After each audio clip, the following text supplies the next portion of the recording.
5 billion 5 billion channels or 5 billion views per day on YouTube. It's something that allows a church service or any live event to be broadcast as soon as it's taking place. It can show recordings so that if your friends don't see your Toastmaster speech when you're at your club, if they can't get there or whatever, for whatever reason, they can watch it later. You can post it on YouTube and they'll be able to see your speech there. It's used for vlogs. It's used for so many visual events that I just had to say, I'm going to ask all of you to raise your beverage containers. This isn't a glass, and raise a toast to YouTube. To YouTube. YouTube. YouTube. And I'll pass this back to our Toastmaster. Thank you very much, Bud. Next, I'm going to be introducing our grammarian, who is, forgive me for scrambling here a little bit. We were just trying to go through. Oh yes, it's here. Here she is, Linda Adu. Linda, I hope I pronounced your name right. Can you explain a little bit what the grammarian does? Sure. Today I'll be serving as the grammarian, and my role as grammarian is to listen to the English usage and also to introduce a new word of the day. And the word of the day is lucidity. What it means, it's a way to clearly express something or easy to be understood. An example in the sentence is, she argues lucidly and persuasively, and I'll put it in the chat.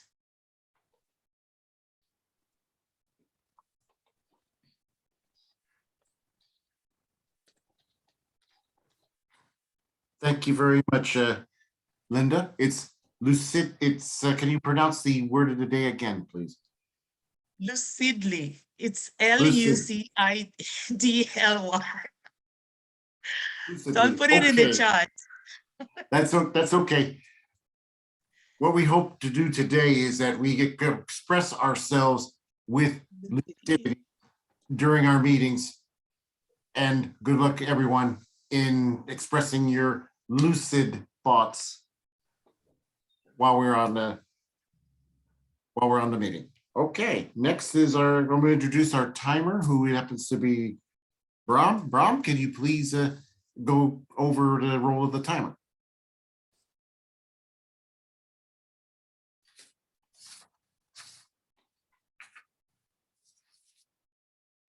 You're on mute, Brahm.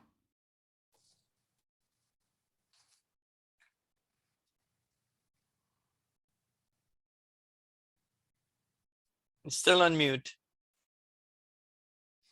And so where it's indicated green, I will put on a green background, as you can see behind me.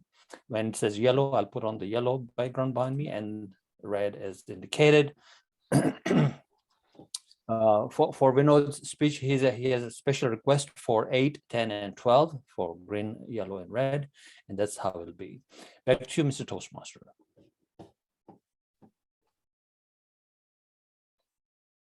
Thank you very much, Ram.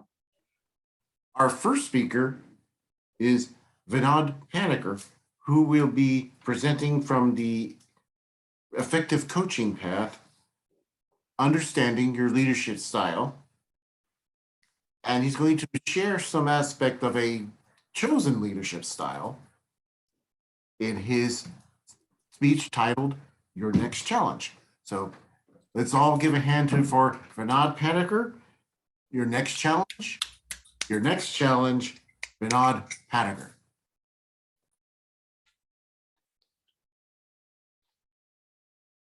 There is a crisis going on in this world today. And I'm not talking about the crisis that is happening between countries. I'm talking about a crisis that the World Economic Forum said 60% of the people do not believe in. Can you guess what it would be? And the crisis is called as leadership crisis. 60% of the people in this world today do not believe their leaders. This is for politics. But surprisingly, the number is same for business. What it means is, I will trust a stranger on a street more rather than my boss, manager, or a leader in my organization. Can you believe that? Such a big crisis. And what are we doing about it? So when I wanted to take this project, I thought that let me first understand my leadership style, so that when I understand my style, I will be more self-aware about myself. And when I took the assessment in Pathways, I came as a democratic leader. And when I looked back at what all things I have done, I could relate to it, but I was not satisfied with it. Okay, I understood my style, but there would be some way, or there would be someone or some organization who have studied leadership.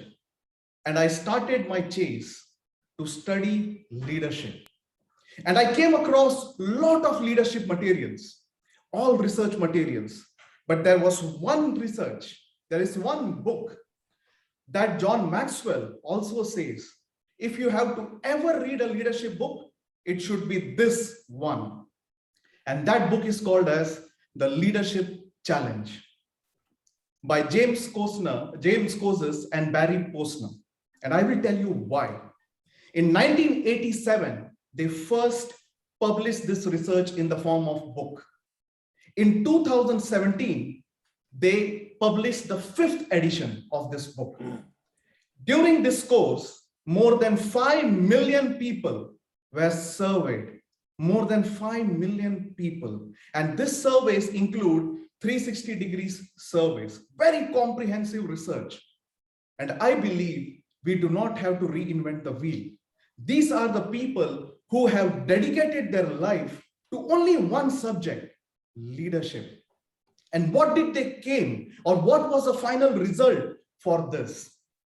They came up with 5 practices globally. Initially in 1987, the list was 75. Then they shorten it. And today they say that they have 5 exemplary habits of leaders. Would you like to know it? I bet you all would say yes.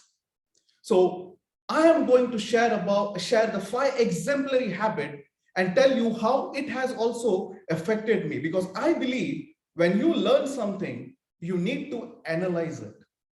And when you analyze something, there are 2 things, the analyzer and the analyzed. And during this process, how is it that your life experience can fit into this research? This is what I was trying to get in. And the 5 exemplary habits of leaders, the practices are: first, model the way. Second, inspire a shared vision. Third, challenge the process.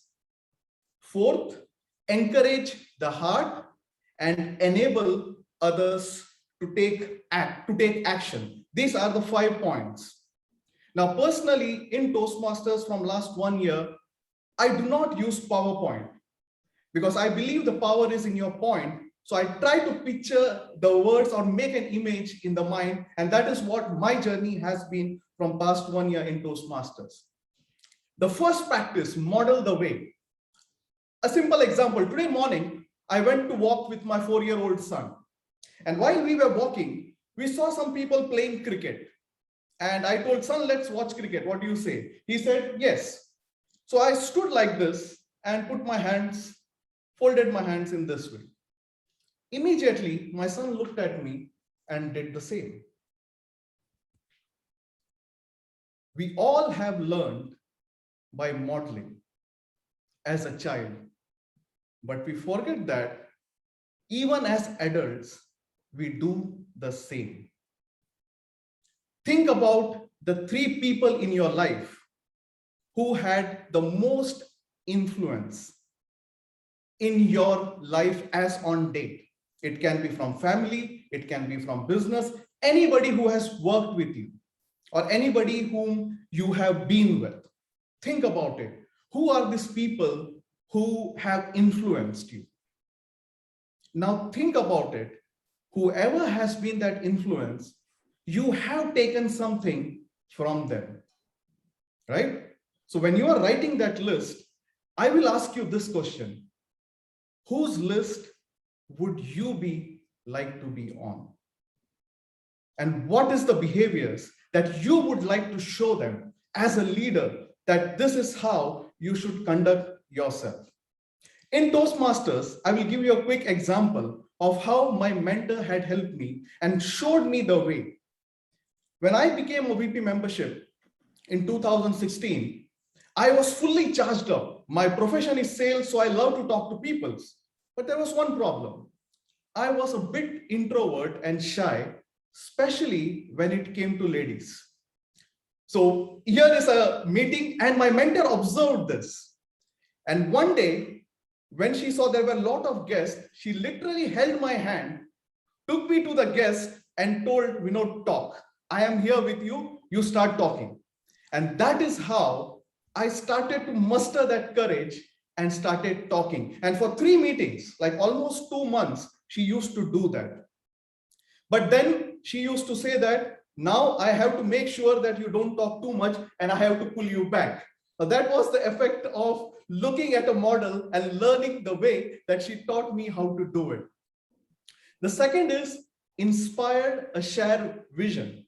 As a leader, we need to have a shared vision and inspire them. Now, one of the best analogy that I can share about how a leader should be over here is, think about you all, most of you are in Canada. You took a car and started to drive, right? The way is clear, everything is clear. Suddenly you enter a main road and there is a lot of fog over there now. What happens? You slow down. You apply brakes. You lean in. Why? What happened? You cannot see in the front very clearly. And suddenly after a few minutes, the sun shines. The fog is cleared off. Now the way is clear and now you put your leg on the accelerator and zoom, you're going. Now, what happened over here? As a leader, you need to be like that sunshine. The sunshine cleared the fog. And a simple example be in the club. If the club does not have a clear vision, or any organization in the world, if it doesn't have a clear vision, what will happen? The fog will cloud your vision. People will start gossiping. People will start doing a lot of other things. They will lean in. They will be very cautious until and unless a leader comes and be that sunshine. Be that sunshine. Inspire the shared vision. The third one, which is the most important one, and today I will be speaking only about 3. The third is challenge the process. And this was something which came as a surprise to me, because the other, enabling others to act and encouraging the heart, are very obvious one, that you should build a team, you should be good to others, whatever gets rewarded gets repeated. These are all things which we know. But out of so many traits, 75 traits, practices, when this came that challenged the process, and I started thinking about, yes, every time whenever I went through a challenge, that was the time I grew. Let me ask you, all of you, think of the last 3 times when you were at your personal best. Now, I'm not talking about leadership or any other thing, just pure at your personal best. When was it? Now, when you think about it, one word that you would associate with that is, it was a challenging situation. And you went through that, and when you completed that, you felt happy. So leadership is all about challenging that process, or as the Japanese say, improve 1% in Kaizen, Kanban, and all these things, right? Improve innovation. Now, I once went to an innovation seminar, and the speaker was speaking about how organizations have got it wrong. They say that we are the most efficient organization in the world and the most innovative organization in the world. These two things never work together. They are lying. Because if you dare to be innovative, if you dare to challenge the status quo, there is a lot of chance that you are going to make mistakes. So create a culture or an atmosphere, just like Toastmasters Club, where we can encourage mistakes. That is how we are going to grow in any form if you want to be a better leader. So my dear friends, there is a crisis going on in this world. 60% of the people do not like or trust their leaders. What are you going to do about it? Leadership starts with yourself, but continues with others. Model the way, walk your talk, be that sunshine, challenge the process, create an atmosphere where everybody can trust each other.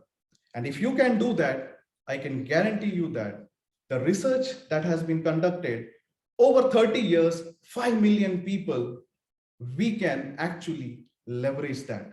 Do not reinvent the wheel. Let's go behind this and create this world a better place. Thank you, and over to you.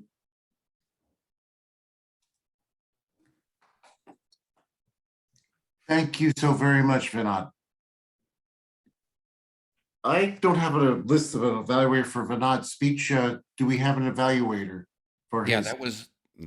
that was me, Ray. It's on. It's Okay, it's, Brent. it's on the Thank you agenda. very much. It's listed last, unfortunately, if you look at the agenda. Leadership. Yes, okay, I see it. Thank you, Brent. Timer, can we get a minute for Brent to complete his evaluation?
Thank you, Brent.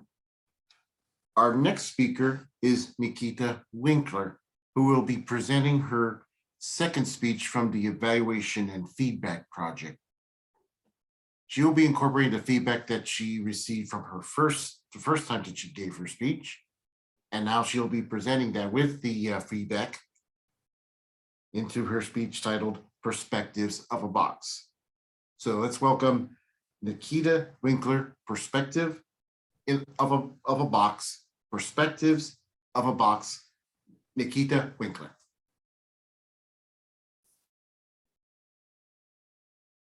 By a show of hands, how many of you here love cats?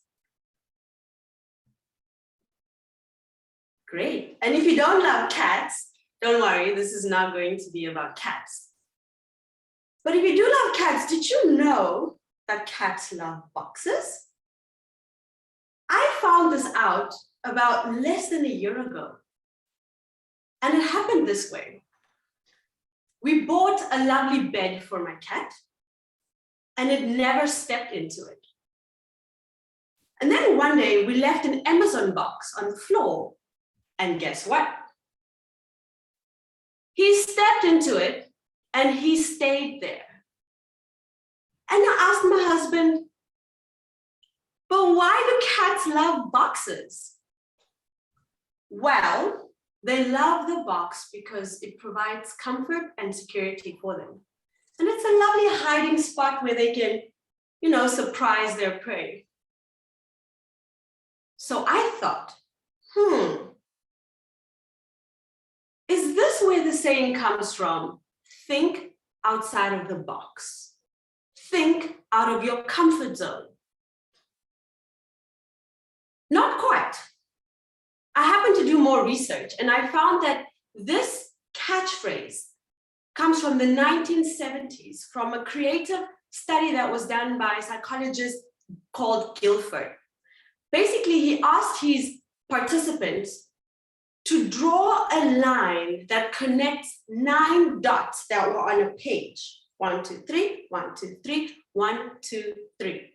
And they had to connect these 9 dots without disconnecting their writing tool.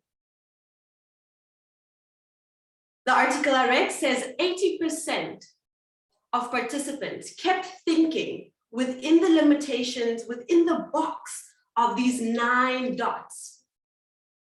But to be able to achieve this 9-dot creative puzzle, you actually had to think beyond that space. In fact, you can draw one line that connects all 9 dots. If you take a paper, fold it, and then just go around it. And that requires you to think beyond the space. Well, in conclusion, Guilford concluded that creative challenges require us to think outside of the box. And this is what gave birth to this catchphrase, which is quite misguided. Well, I never really liked it. At some point, I was like, why do people say that? So I continued my research. And I found an article by Forbes that also challenges this catchphrase.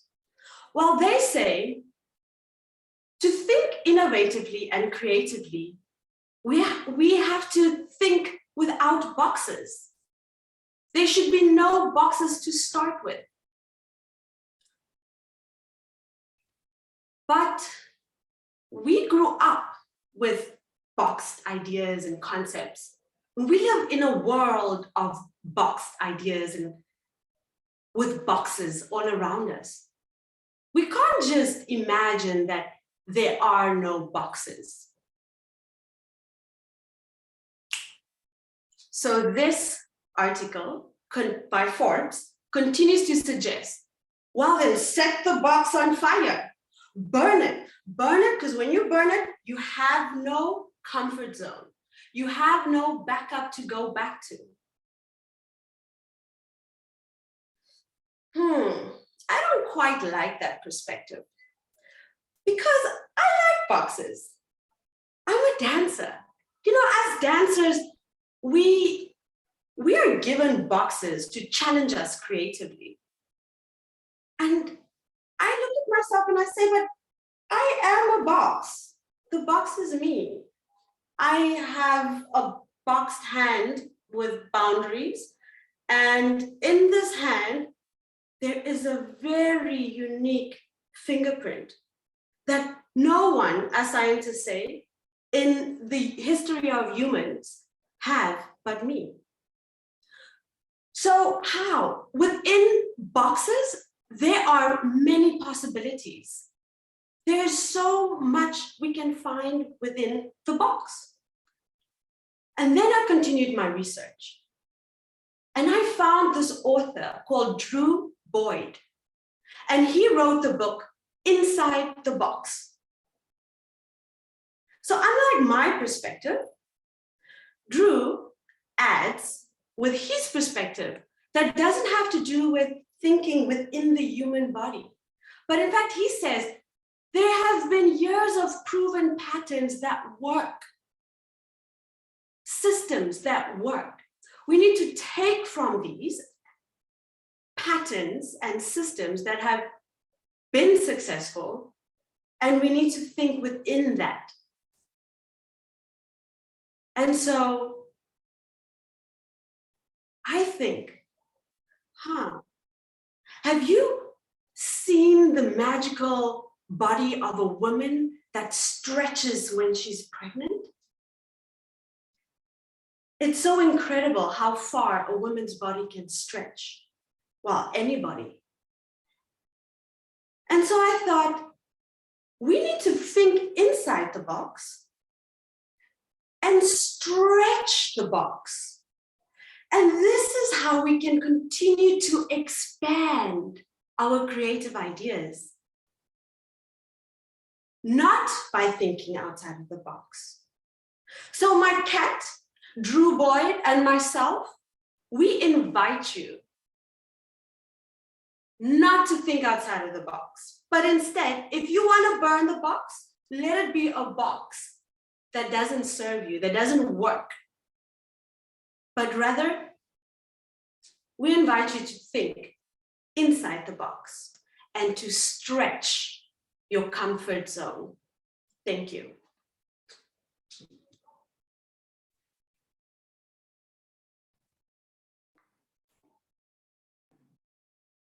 Thank you very much for your speech, Nikhita. Timer, can we have 1 minute for the evaluator to wrap up the evaluation?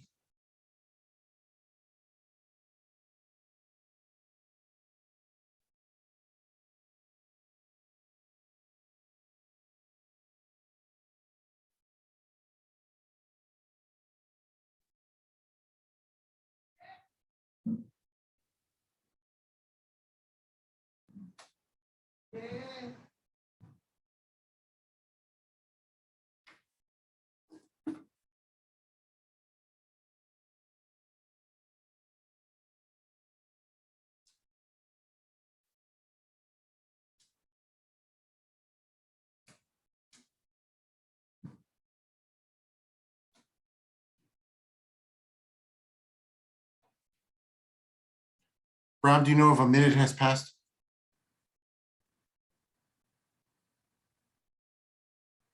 You'll see the red light. Okay, I'm going to go ahead and set myself as the timer. Okay, great, thank you.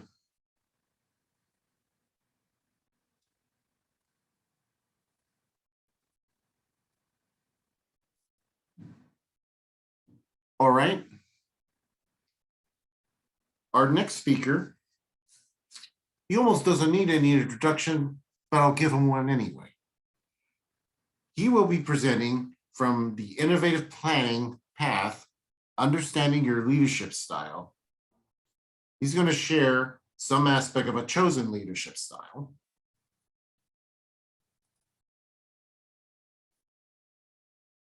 And he will be sharing, let me get the title here, The Omelette or the Chicken Farm. Let's give a hand for Brahm. Memone. Omelette or the Chicken Farm. Omelette or the Chicken Farm. Brahm. Memone.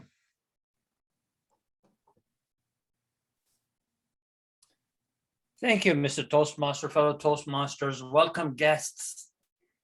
We just heard from Vinod about having a vision or inspiring a vision, one of the, which was point number 2 in his speech.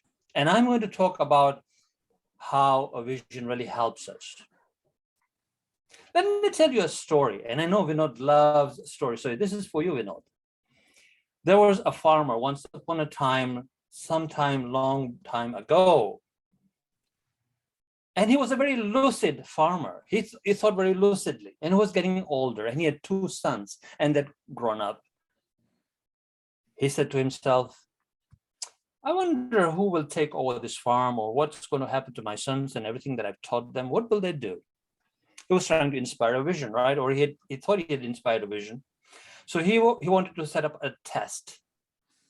And what he did is he called each of his sons, and every day he would give them 1 egg. That's right, 1 egg every day. Now, 2 sons, son number A and son number B. What did son number A do? Well, you know, he liked to party and He always turned up late. He turned up late for work. He came at 8 o'clock, sometimes 7:30. You think that's early, but remember, this is a farm. And the farm, if you were a farm a long time ago back then, or even now, what time do you turn up at the farm to work? When you have animals and there's cows to be milked and chickens to be fed and so on, and eggs to be collected. You turn up at 4 o'clock in the morning when the rooster crows. And how many of you heard a rooster crow? When the rooster crows lucidly to wake us all up, that's when you get into the farm and start working. Son number A, he took the egg and said, what am I going to do with it? Put it on the side. Next morning, he got up at 8 o'clock. Egg was there. Oh my God, I'm hungry. Broke open the egg, made an omelette, and had a nice breakfast before we went on to do whatever he could at that time of the day. Too late, perhaps. Son number B, what did he do? Well, he said, 1 egg. What am I going to do with this 1 egg? Well, why did father give me this 1 egg? Well, he was stretching his box. He didn't want to be a cat. He wanted to stretch his box. And so this is what he did. By stretching his box and then perhaps even breaking the box apart because it was just stretched too far, he said, I'll put this egg in an incubator. And let's see what happens. Next day, in the evening, father gave each son, called them separately, gave them each an egg. Next morning comes the son number A, gets up late. He said, today I can have an omelette rather than the cold porridge that we always have. In farms, that's what you have in the morning, cold porridge, and you go to work. I'll make myself a hot omelette. I'll have some of that bread that mom cooked last night, and then I'll turn up at work. And so that's what he does. Son number B, another egg. What am I going to do with this? Yesterday I put that in an incubator. Let me put this in an incubator as well. Let's see what happens. And so on and so forth.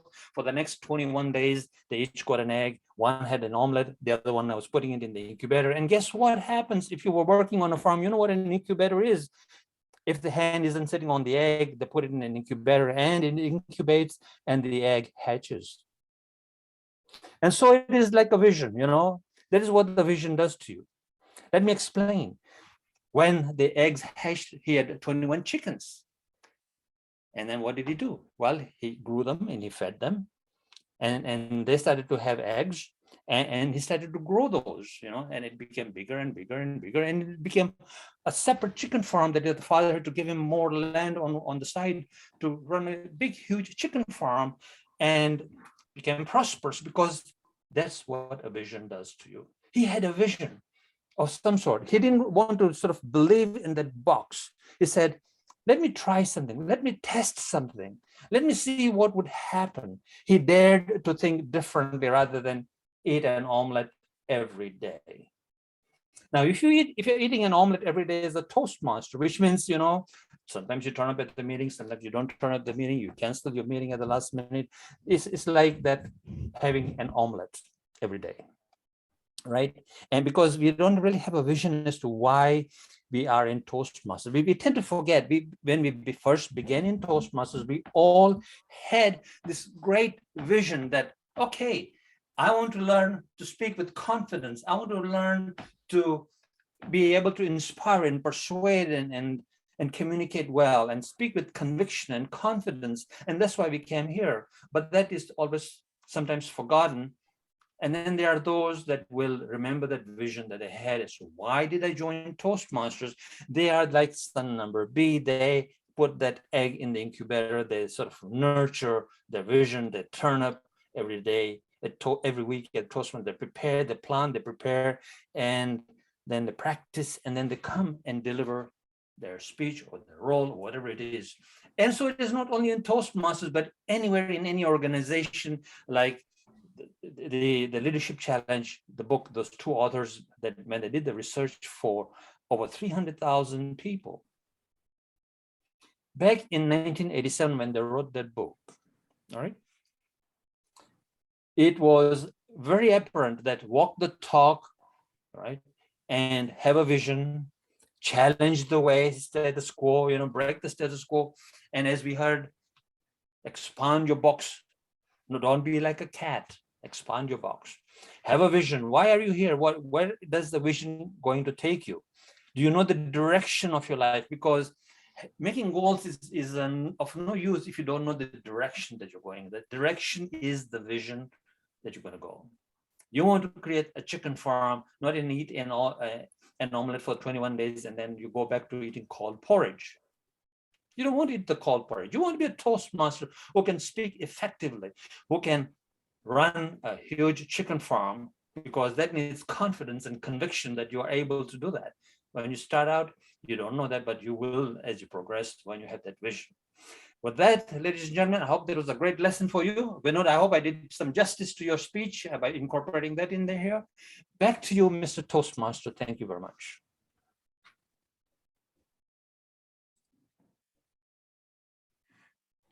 Thank you very much, Brahm. And let's have I'm going to go time a minute for our evaluator to wrap up the evaluation.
Okay.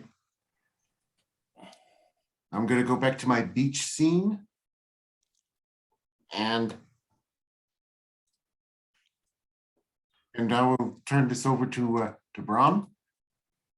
Brahm, can we get the times of our the first two speeches, and I will give you the time for your speech. Sure.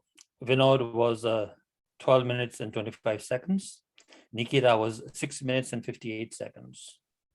And you were 7 minutes and 5 seconds. Very good job for our speakers. And I realized I just forgot to introduce some of the some of our attendees who are guests at our meeting. And I think we have a lot of guests. So if you could just do me a favor and raise your hand so I can identify you all. And we want to acknowledge your presence here. Martin, you mentioned that you were from south of the border, south of Arizona. Where exactly south of the border of are you? Hermosillo, Sonora.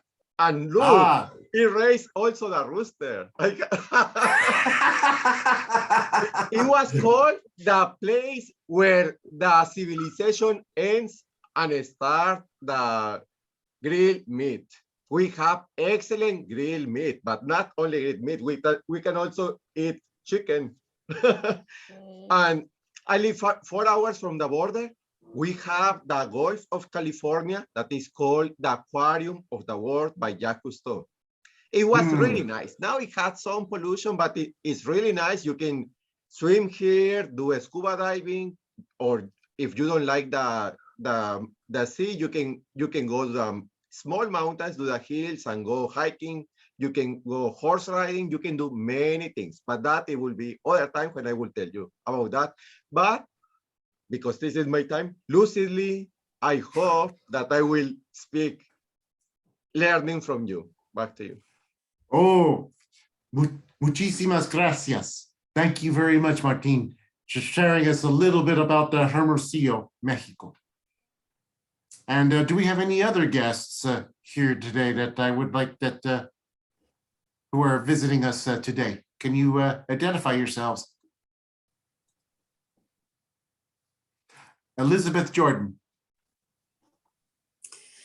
Mr. Toastmaster, hello, fellow Toastmasters. I have actually visited you before, so I'm not strictly speaking, a guest. I've been before. I'm very interested in this whole topic of leadership, hence my visit to your club. So, and I think I've met Ram a few times because I'm the club growth director for District 71. So I've met Ram before. So yeah, so that's my reason for visiting. Interest in leadership and very interesting meeting it is. So that's me. Okay, that's great. Thank you very much for coming to visit us, Elizabeth. Do we have any? I don't see any other guests. Do we have any other guests with? Oh, Peter. Yes, Peter, and I recognize you now. This is I believe this is the second time I've seen you here. What do you think so far of our meeting? Yes, thank you for letting me attend this high-class meeting. I really appreciate the quality of your presentations and the organization of your meetings. As you may be able to tell, I'm not as far south, nor am I as far north as most of your members are. I'm sort of halfway in between. I'm from Grand Rapids, Michigan, and that's almost in the center of the mitten of Michigan. And I don't know, I would compete with the beauty and the clean water and the fresh water of the Great Lakes vis-a-vis the ocean and the waters of the West. And indeed, I want to learn a little different approach to the whole Toastmaster system that you have. I think that you are a little bit more gracious and a wee bit different than the clubs that I belong to in Michigan. And as somebody said, I could learn from the modeling that you folks are doing. So thank you for letting me lurk and attend at your meetings. Thank you very much, Peter. And Ram Lakhampal, welcome to our meeting.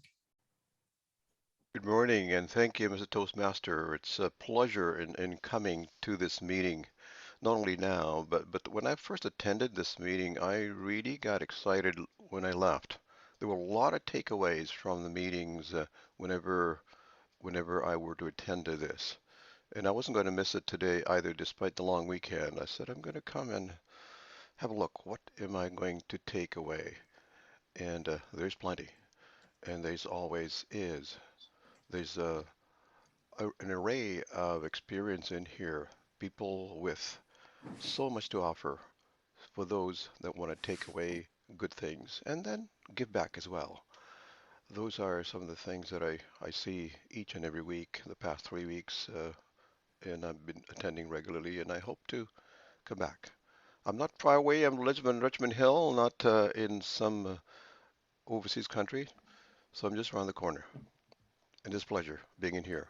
Mr. Toastmaster. Thank you very much, Ram. Do we have any other guests in our meeting today? Nazim. Yvonne and Ursula as well. Okay, I got her. Thank you. Regular. I'm a regular visitor. Okay. And then Ursula. Did you where are you from? I'm from Antigua and Barbuda in the Caribbean, and I've been here before, so I would consider myself a regular visitor as well. Well, welcome back, Ursula. Thank you. And Yvonne. Yes, sir. Thank you. Where are you from? Barbados. Oh, Barbados. So something like my background here is pretty. Yes, I have noticed. I wondered where you got that background from. Well, for anybody who wants to be at any place, anywhere in the world, thanks to the ubiquitous search engines, you can always get a background to upload just anything to reflect your mind. Okay, and with that, I think we can go ahead vote for the best speaker. Are we going to have a poll up? on the screen, or do we send the information directly to our Sergeant at Arms? How? I'll put the poll up for you. Okay, thank you very much, Brahm. Let's put the poll up for our best speaker, and then we can, after we start gathering get the poll closed, we get to take a 5-minute break. So our poll is up.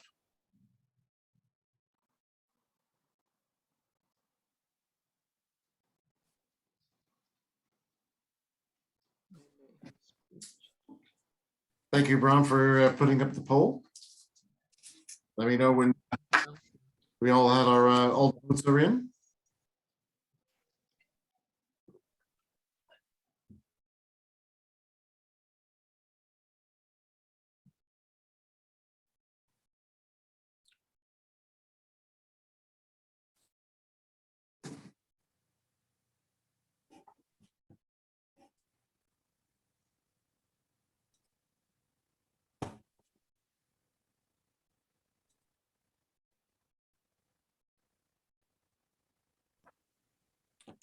I've ended the poll. Thank you, Brahm. Can we have a display on who won the or who do we elect as our best speaker? So drum roll. It's Vinod. Vinod? Okay. Vinod, congratulations. Okay, and with that timer, can we have 5 minutes and we take a break? Sure. Thank you very much. I'll see you all in 5 minutes. Okay.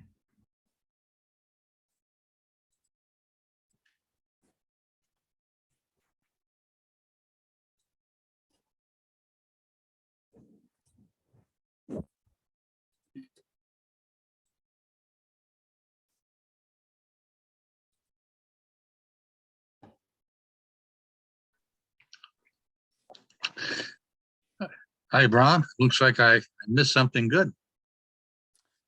Yeah, it's a good meeting. Yeah, we had a great speech by Vinod on a classic book, The Leadership Challenge, based on that.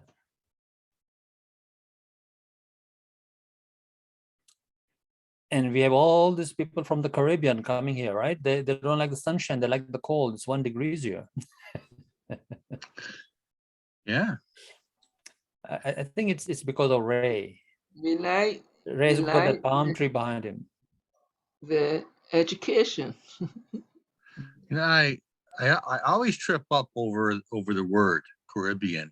I used to call it Caribbean, you know, and I don't know why. Maybe because I lived in Quebec, which just means nothing, you know.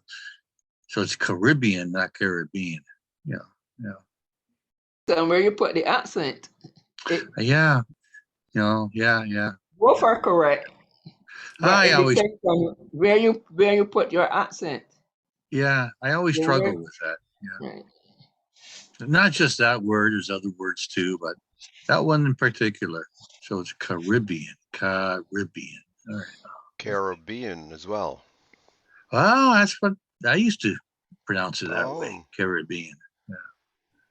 But in listening to our guests from the Caribbean, you know, pronounce it that way, I guess that's the way to go.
I think Martin is going to slaughter his chicken or something.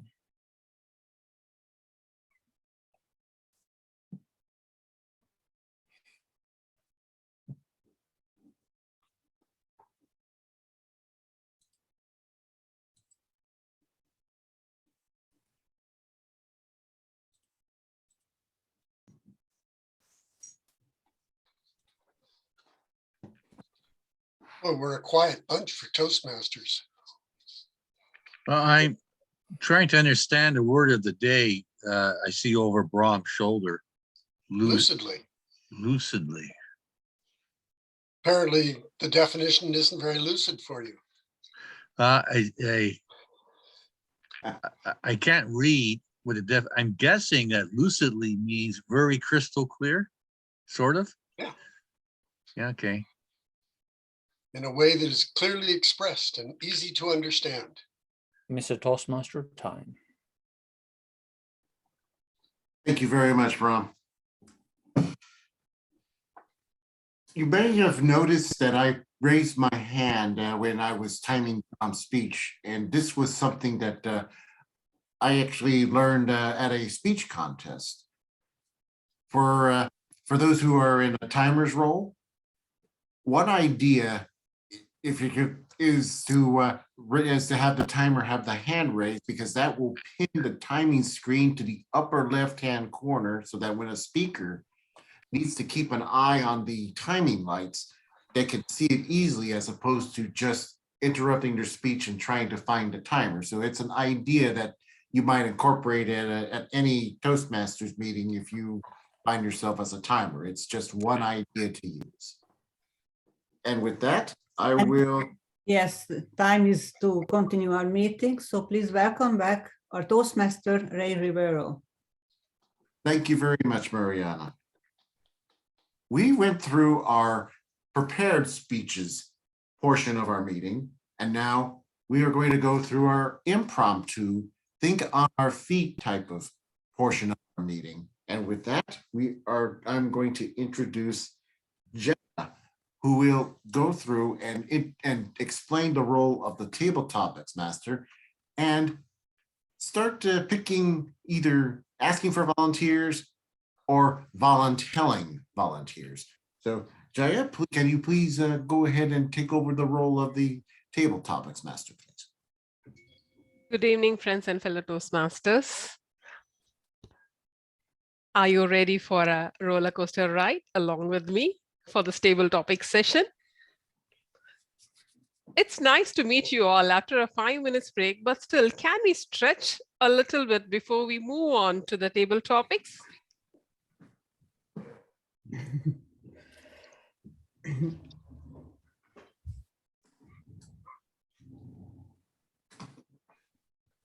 Yes, and that's the spirit. Thanks for cooperating with me.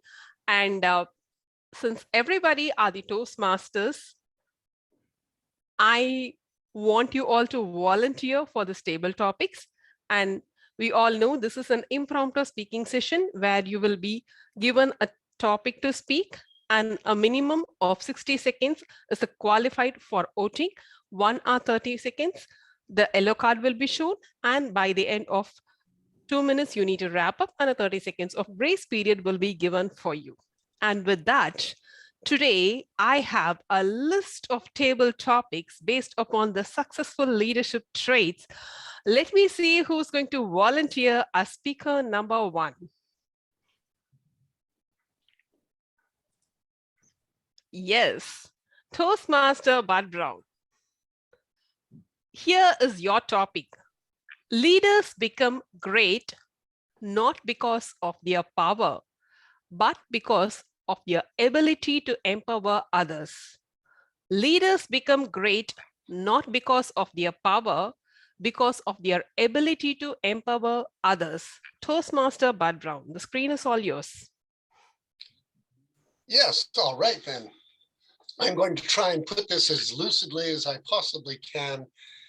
I think, or I feel, that you can tell a leader by the fact that there are people following them.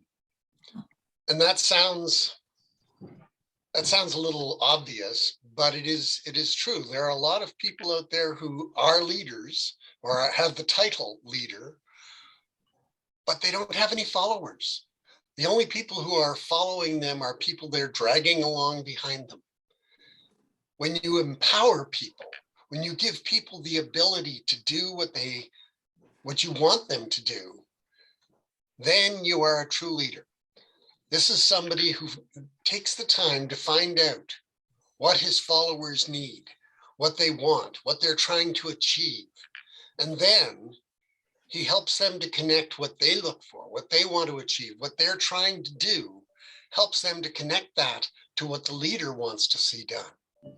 And as soon as he's done that, he doesn't have to tell people what to do anymore. He empowers them. He gives them the opportunity to learn how what they want to do is going to achieve what the group wants to do. That, my friends, is a true leader. And if you can do that, if you can empower people, if you can give people the ability to achieve their goals while they're achieving yours, then you don't have to work anymore at being a leader. You can enjoy the fruits of your labor. Thank you, Toastmaster Bart Brown. May I call upon the next volunteer? Toastmaster Martin. What is the essence of leadership according to you? What is the essence of leadership according to you, Toastmaster Martin? To lead by example, I think is the essence of leadership. Madam Toastmasters, fellow Toastmasters, and guests. We can do things, but if you just say, I think that is not a true way to be a leader. I think that you must lead by example, do things, not just to speak. Like me, that I am in Mexico, many politicians or many people, they just say what we must do, what is good, but they do the opposite.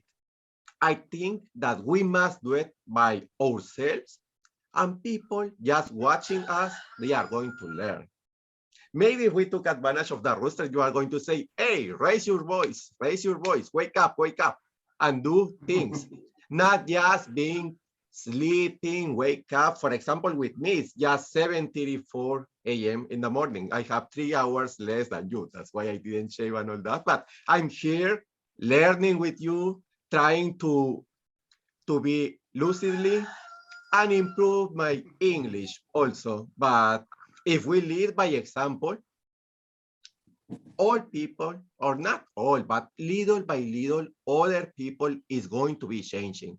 Not because we want them to change, but if they do it, it's okay. But at least we did our effort that some of us that are around us, or as Brahm said, not to be just chickens, and maybe to be eagles and do the change in this world. Because sometimes we just speak without doing. And that's why I encourage all of you to do, to wake up and do, and then your actions will work for you. Back to you. Thank you, Toastmaster Martin. May I have the third volunteer, please?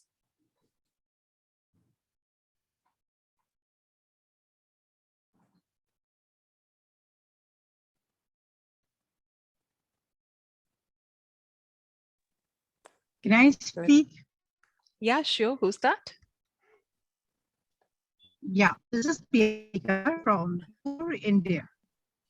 Hello, Piali. Hello. Your This is the first time title I've is? attended. Okay, Yeah. you know the rules and regulations of table topics? I read a little bit from the platform you have in the Facebook. Yes, I have. Yes, tell me. Yeah. So for the given topic, you need to speak for a minimum of 1 minute, a maximum of 2 minutes. Yeah, So like table your topics. topic, yeah. Leadership is an action, not a position. Leadership is an action, not a position. Piali Kanabar.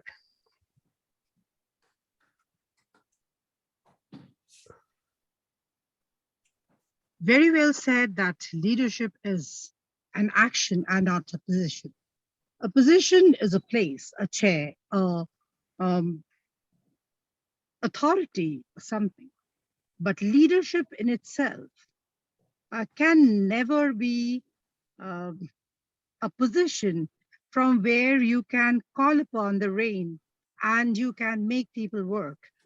What you require to do as a leader is be with your team, teach your team, encourage your team, bring in enthusiasm in your team, and in whatever way you have to set the target and with the consensus of the other team members where they don't feel deprived or bossed around. But then you have to still take the reign because you are the person who feel the zeal. And that's the way a leader works. A leader cannot subdue others. A leader cannot say you're wrong. A leader has to be considerate. A leader is a person who really think that everybody's word is worthy and it has to be taken cognizance of. And until and unless you are a learner, you are a listener, you cannot become a leader because leader speaks less and listens more. Moreover, a leader is a person who the others can look up to because all cannot have the same sort of confidence, ideas, etc. And for that, you are there. You are the torchbearer in that sense. So you perform multifaceted roles in the capacity of a leader, but in no way you are there to be a boss. A very big margin between the two, of course, and a leader is the one who is a popular, but still there is a reverence. There is something to look out for.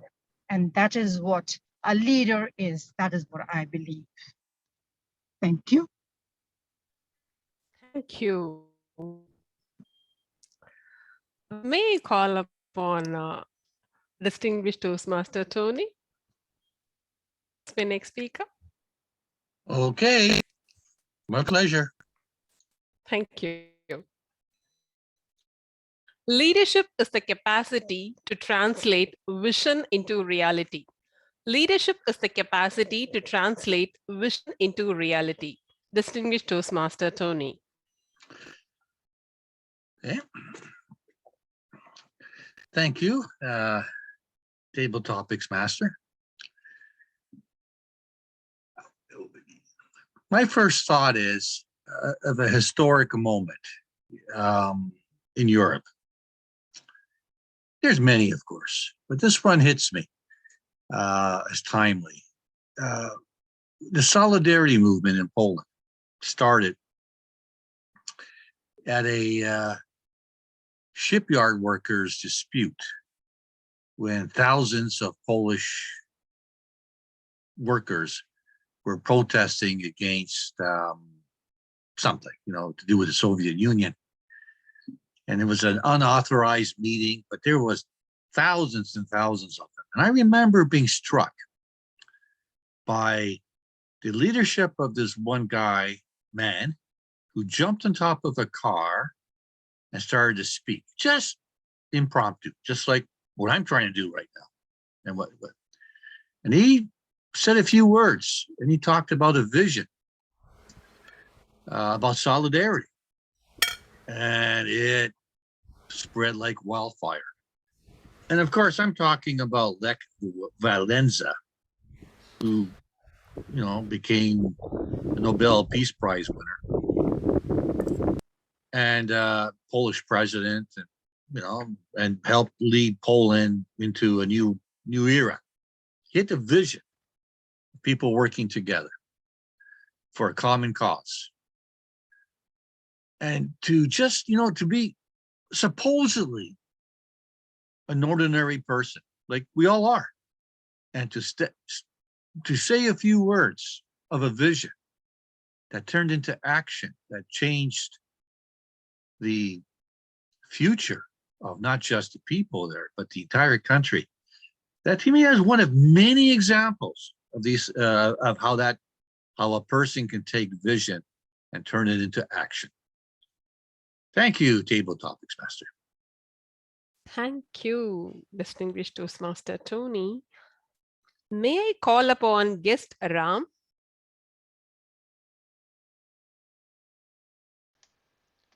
Yes, Madam Table Topic Master. Your topic is to handle yourself, use your head. To handle others, use your heart. To handle yourself, use your head. To handle others, use your heart. Toastmaster Ram.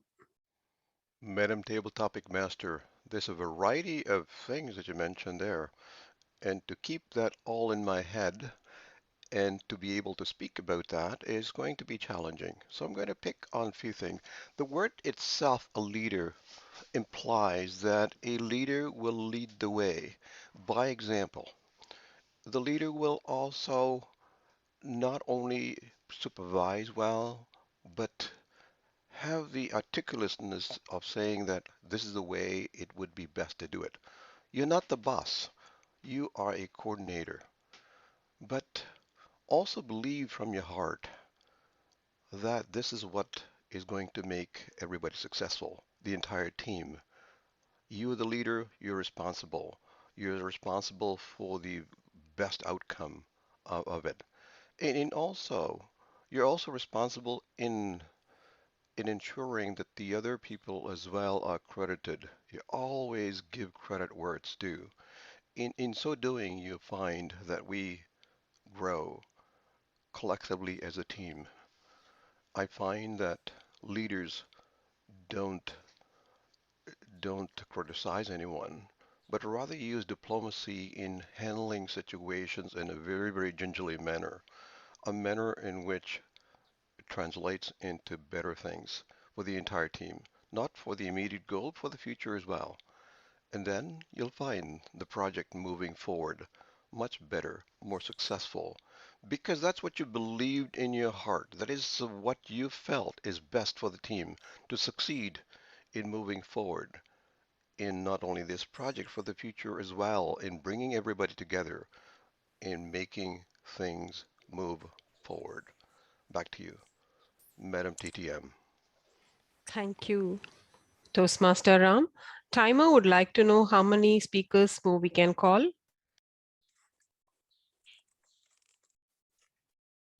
Let's leave Yeah. it to the judgment of the chairperson, Mr. Toastmaster. Okay, Mr. Toastmaster, how many more Toastmasters we can have? Okay, based on our time, we are ahead of schedule. We can fit in one more. Okay, one more, fine. May I have Toastmaster Sandy? Of course I'll play with you. Thank you. So we can compete a debate on how to smile better. Oh, I think you have a beautiful smile too. Look. So, a sign of leadership is not how many followers you have, but how many leaders you create. A sign of leadership is not how many followers you have, but how many leaders you create. Toastmaster Sandy. That is a wonderful question, and it makes me think of my home club, the Sudbury Noon Hour Toastmasters Club, celebrating 10 years this year. And we have only 10 members, and we struggle around that. But we are ready to open our doors and let the guests in because we've created a culture. Sorry, we've created a culture in our club. We call it the Learning Lab, and we focused on creating value for the existing members, focused on mentoring the existing members, and educating them on meeting roles and Toastmasters International, and really just focusing on not building the numbers, but building the leaders, along with learning Zoom, by the way. And many people in my club, like many people in the world, did not embrace technology until the pandemic. But now we know how to work Zoom. We know how to chair a meeting and time a meeting. We know the meeting roles. And later, I believe in May, we're having our first real open house. And I've learned so much from this club that I think we're going to be very successful. And I think that I'm trying to use the word lucid and I just can't. So I will say that focusing on developing leaders one at a time, empowering them, enlightening them, engaging them to want to stay, to want to commit again to the vision of the club. I think all of those things have paid off in spades, and we are ready to grow. And by focusing on building the leadership and not the numbers, for us at least, I think we're going to be successful this year. Thank you, Toastmaster Sandy. May I request the chair to launch the poll for the following speakers?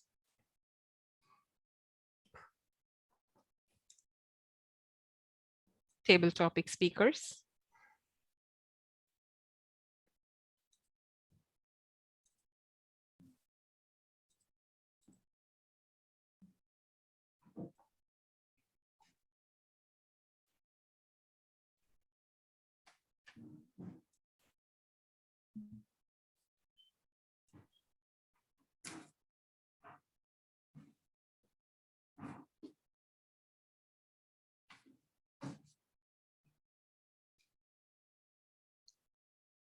Thank you, everybody, for making a crisp, brief, and entertaining table topic session for today.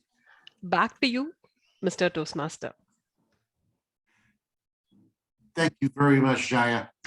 Very thought-provoking topics for today's meeting. And with that, Timer, could we get a report on the table topic times and the results of our poll, please? Sure. But Brahm was 1 minute 45. Martin Alberto, 1 minute 57. Piali Kanabar, 2 minutes 28. Tony Breshett, 2 minutes 11. Ram Rakanbal, 2 minutes 14. Sandy Amden was 2 minutes. Thank you. And the winner is, according to the voting, Martin Alberto. Ah, well done. Congratulations, Martin. Our next portion of the meeting is going to be held by our general evaluator, Erica Scarlett.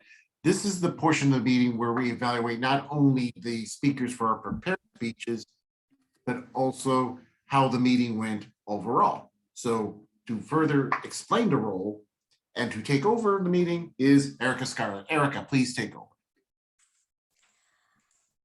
I want to say I had an amazing time observing and watching everyone, and the role of the general evaluator is the most fun, I think.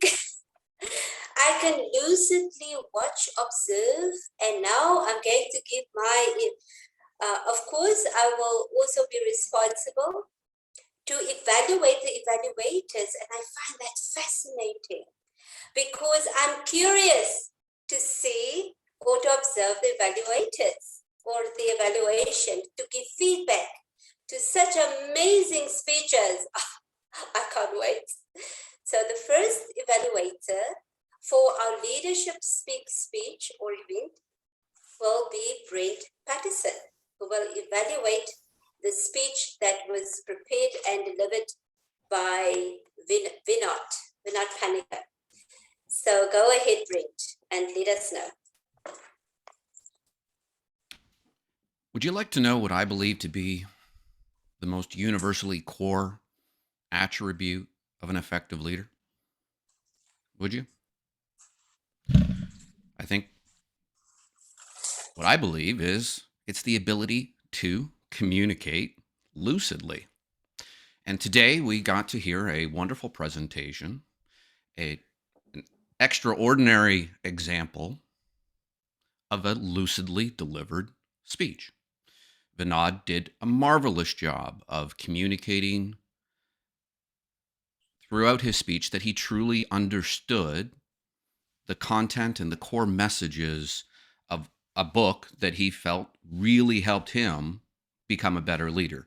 And that is really the core fundamental of a speech. And I really believe that Vinod did a marvelous job of demonstrating that understanding of the material in the way that he presented it back to us. What I really liked about the structure of this speech is the way that he opened it. There is a crisis. I thought that was a marvelous way to capture the audience's attention right from the get-go and draw us in, maybe with a statistic, but a relevant one, and relating it back to that fact that people trust a random stranger on a street more than their leaders really drives the point home that he was making about there being a crisis, that we need more effective leadership. Another part of his speech that I really liked is he further drew us in when he was talking about and introducing the book that he was going to relate to help us understand the attributes of leadership by asking a question. Would you like to know it? I bet yes.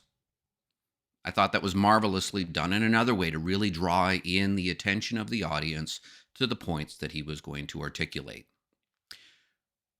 Some things that I could recommend for Vinod in order to improve his speech. First off, his eye contact is superb. He does a great job of maintaining eye contact with the camera.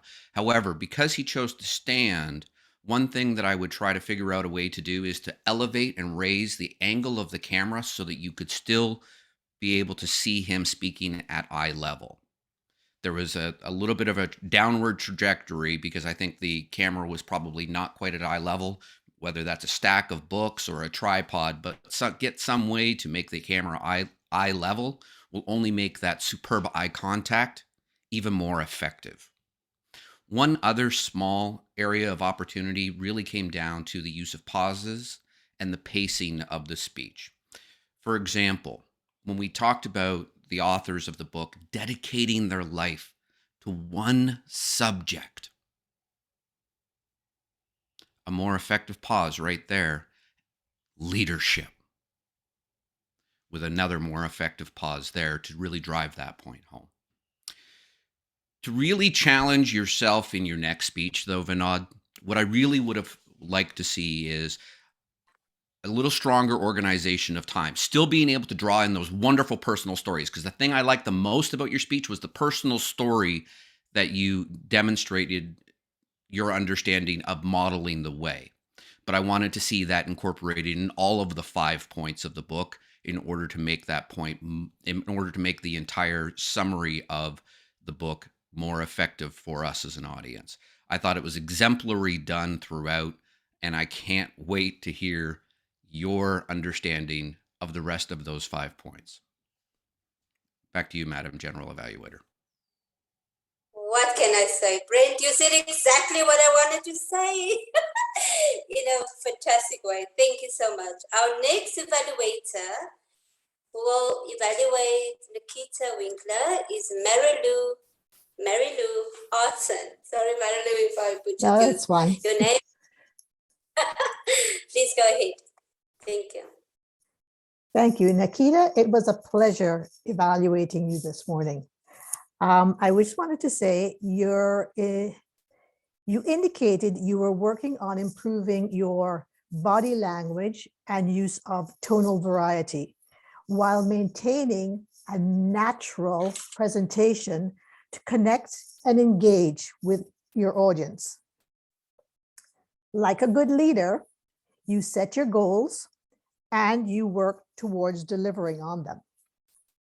You told a story that took a common concept of thinking outside the box, turned it on its head, and fit your vision of working inside the box.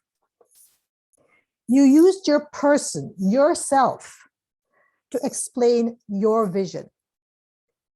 You are a dancer and you have boxes, and you operated using a series of boxes. You as a woman use the beauty of bringing new life into the world by an expanding body, creating in the box.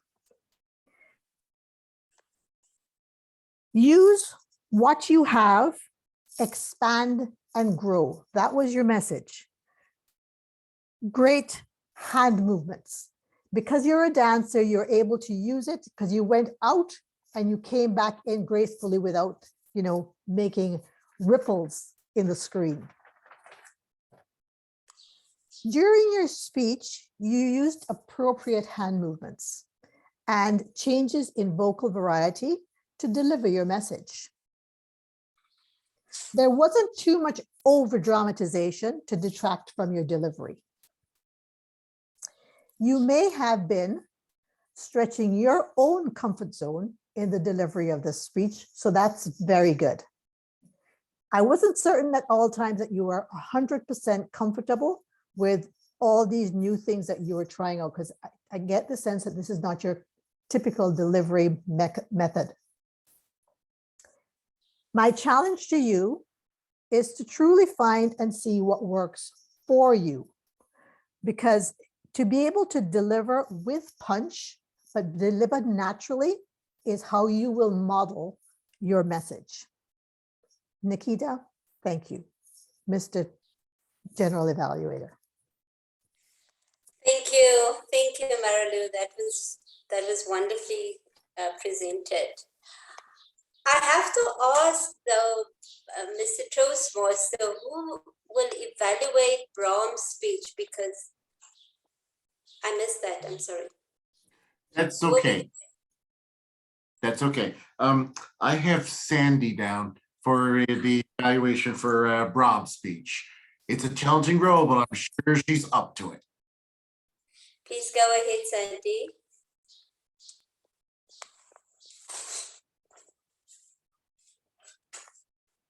Sandy, you're on mute. Thank you, fellow Toastmasters and Madam General Evaluator, and especially our visionary and master, Brahm. I really enjoy your titles to start off, the Omelette or the Chicken Farm. I love titles, so that got me interested before you even began to speak.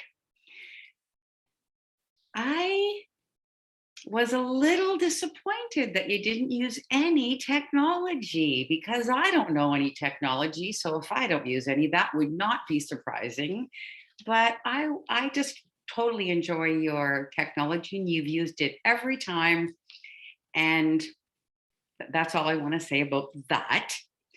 I love that you use a story. Last meeting, we learned about storytelling, and I really liked the way that you use the story, but I have a couple of suggestions for you. The two sons, labeling them A and B, I would have liked them to have names. And because my style is poking a bit of fun, but I might have named two of the Toastmasters who are here today. I don't know, I might have made Bud one of the, son A, and I might have made Ray son B, or even used any kind of names other than A and B. I think that would have made the story more playful, and it would have lingered more in my mind. Plus, you need to know that, anyways, you don't need to know. I like the idea of the eggs. Now, my listening skills might have missed this, but in the beginning of the speech and in the setup, I would have liked, there once was a farmer who had two sons, and he wanted to teach them a lesson. And so he told them he would give them each an egg a day, and they could eat it and enjoy it, or they could invest it in this idea of a chicken farm. And then talk about son A, Ray. he liked to sleep in or party or whatever, and sort of link it that way.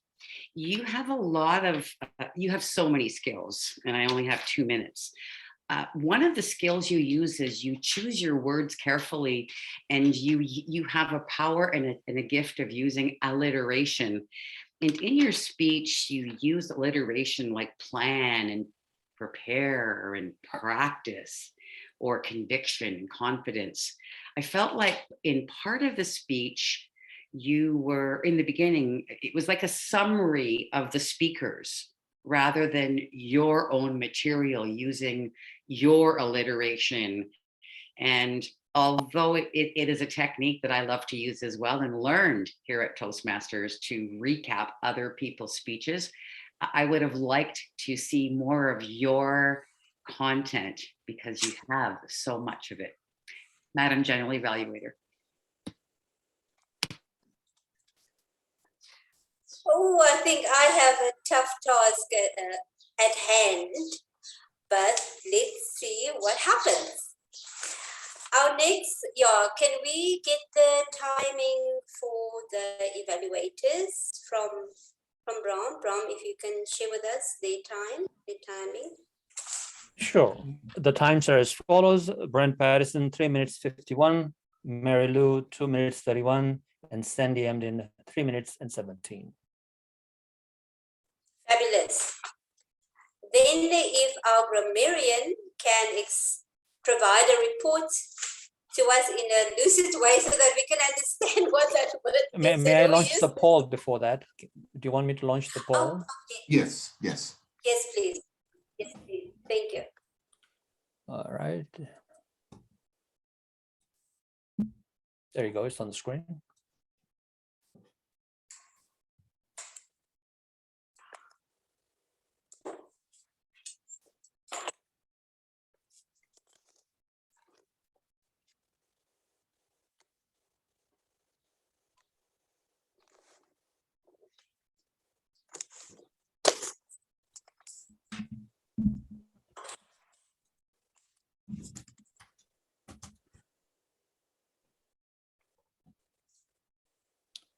Thank you.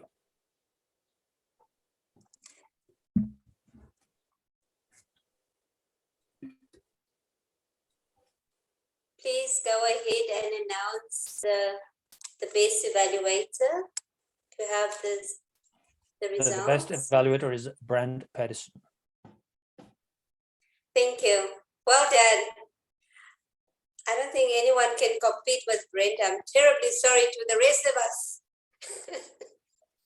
We cannot compete with Brent. I just have to confirm that with everyone here. I will go ahead and provide my reports as the general evaluator of the meeting. I will do my utmost best. Oh, grammarian. I'm stopping myself right there. Let me not forget about Linda. Linda, please go ahead and share with us your reports. Thank you. Sure. Lucidly, easy to understand was the word of the day. Thank you, Toastmasters, for our lucid speeches and for a lucid meeting. The word of the day was used by the following people: Ray, Brahm, Martin, Bud, Erica, Brent. If I forget or I missed you, please forgive me. I was trying to listen. I know I missed some of them. There were also some great usage in this meeting, and I've just written a few, some of the good words that were used to describe things. Leadership crisis, challenge the process, fog that will cloud your vision, be that sunshine, many possibilities, speak with confidence and conviction, dragging along, true leaders, live by example. Leaders speak less and listen more. Spread like wildfire. Embrace technology. This is just some of the few words that I wrote down that I thought were really good that were used in the meeting. Just a few words that I would use differently that the speakers used. For example, using so at the beginning of a sentence I'll give an example. One of the speakers says, so when I look, I'll just say when I look and drop the so. I think they were using it as transitions between the sentences. One of the speakers also said, like to talk to peoples. People is already a plural, so you don't have to add the S. Like to talk to people. Amazon box on flow. You missed there. Amazon box on the flow. Not just being sleeping, I just say not sleeping. These are just a few words that I had that I would use differently. And that's my grammarian report. I return control back to the general evaluator. Thank you, Madam Grammarian. That was brilliant. I will do my best, like I said, to provide feedback as the general evaluator. And I have to warn everyone now, timing is normally my challenge. So just a warning, I will do my utmost best. The role today was an absolute pleasure. Why? Because of something that one of our guests said. He said it so well. It was Mr. Peter Lesman. He said that we are a high-class club. I love the words, high class. I love it. And he also said that he came to model or to observe, to see what we are doing, and that we are more gracious than other clubs normally. So I just want to say it in those words. That was what I was looking for as the general evaluator. Remember, as an advanced club, there's no way where we can make excuses for certain things. Number one, start on time. There's no excuse for that. And I have to applaud our Sergeant at Arms here. She literally interrupted. She interrupted us welcoming guests. Brahm is brilliant with welcoming our guests and making sure that we say hi. And she interrupted. Mariana, I love you for that. I like the way you do that. We don't take offense. So go ahead and just do that. And then, of course, when we had our toast, it's the first time that any Toastmaster was delivering us toast to YouTube. I loved it.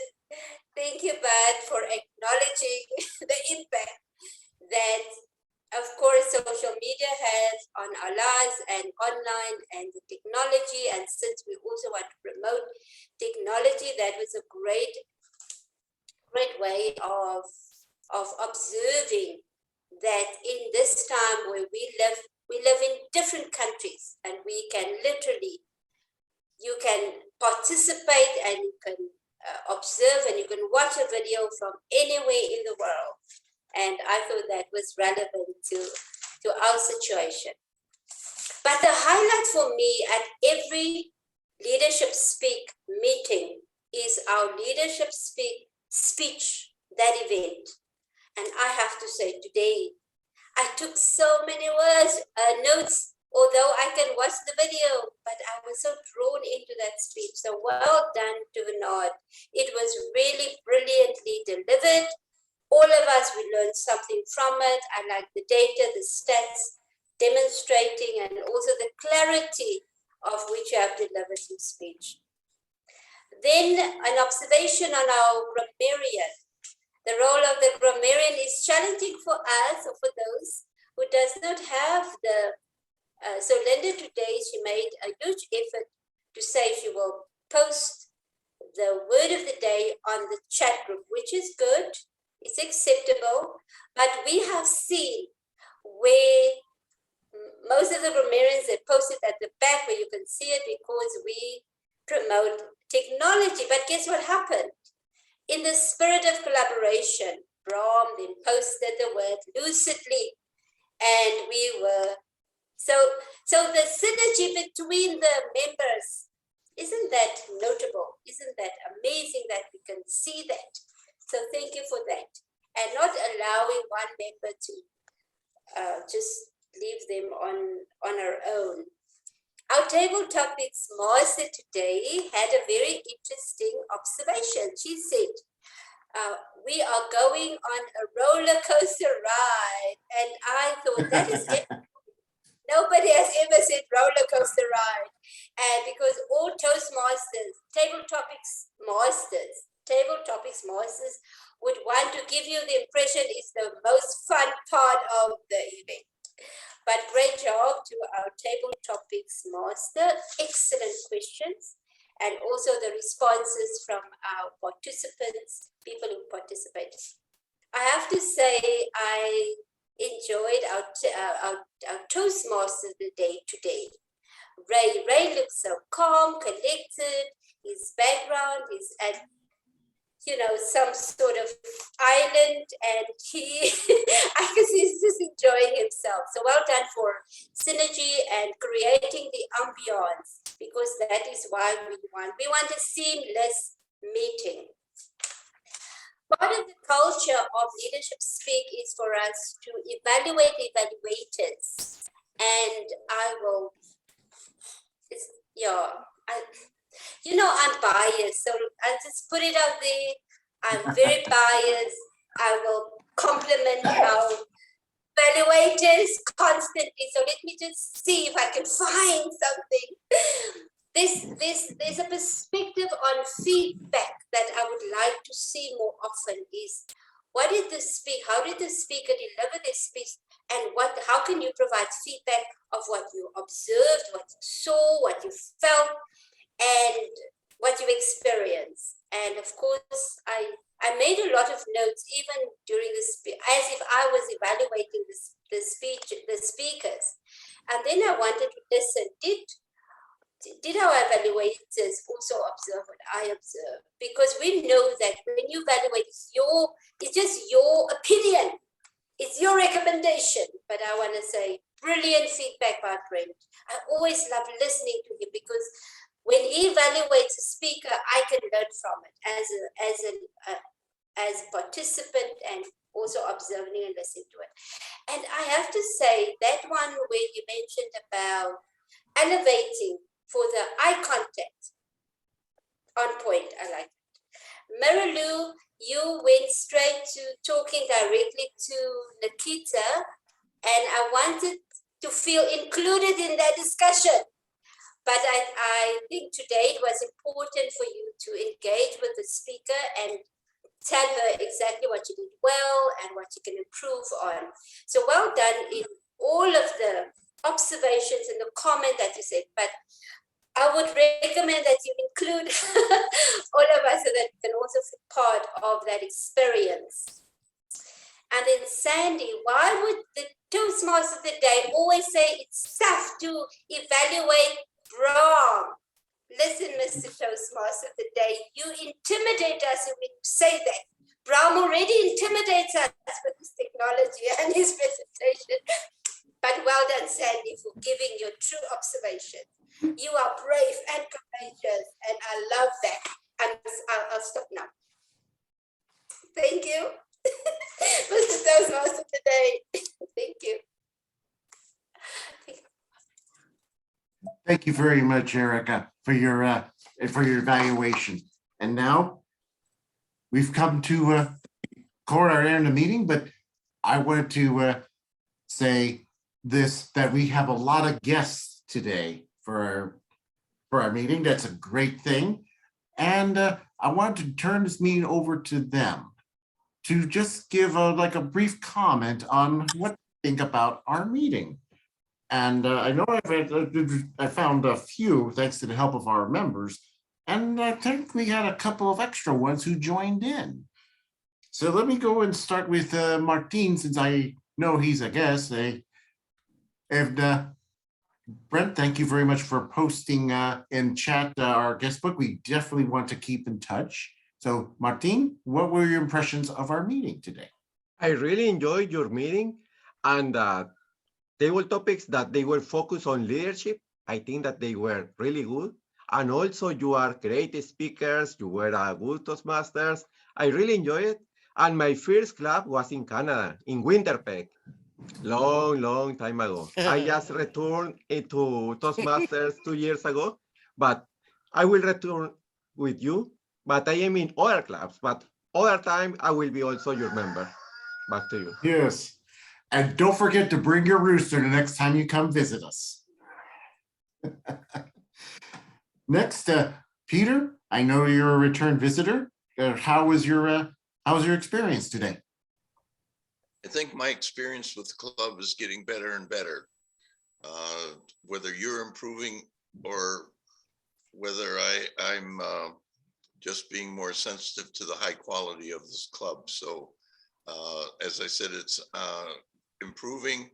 And this is the first club that I attended where we really have a sound effect in the background during the speakers. And I'm going to try and incorporate that into some of my future speeches. I'm not sure I'm going to be able to use a rooster, but I'm going to have to use it. I think that's a fantastic technique.